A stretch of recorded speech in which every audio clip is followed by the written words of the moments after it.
Here at Potter Park Zoo, we house around 350 animals. The zoo is celebrating its 100th year this year, so we've been working with animals for a long time here. Today, the otters got some fire hose enrichment. We made some fire hose braids out of donated fire hose, and we tucked some food in it. When we braid the fire hose in different ways, it makes different shapes. And the nice flat braid that the otters got gives us an opportunity to tuck a bunch of food items in there. Flint reached out to us and said they were able to donate some more fire hose, which we really appreciate. The fire hose that we get from Flint is a great size for us, and we use it a lot of ways around the zoo here, so it's super beneficial for us to get more fire hose. I work at Flint Metal Center, which is part of the Flint complex. We produce stamped vehicle parts, primarily for Flint Assembly, which is right next door. So that would be the Chevy Silverado and the GMC Sierra.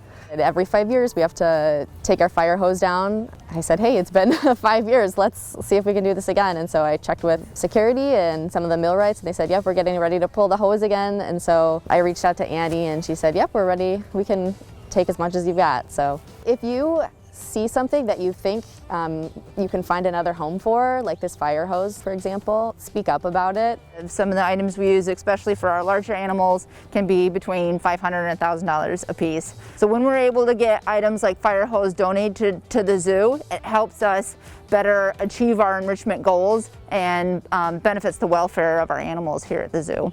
One of the ways that we can educate the visitors that come here to our zoo and our patrons from Lansing and surrounding areas like Flint and Clinton County is to be able to have enrichment items out that get our animals up and moving, get our animals displaying their natural behaviors. It gives our keepers an opportunity to talk to visitors about what those natural behaviors are and talk about how these animals need conservation in the wild and ways that visitors can help with that conservation.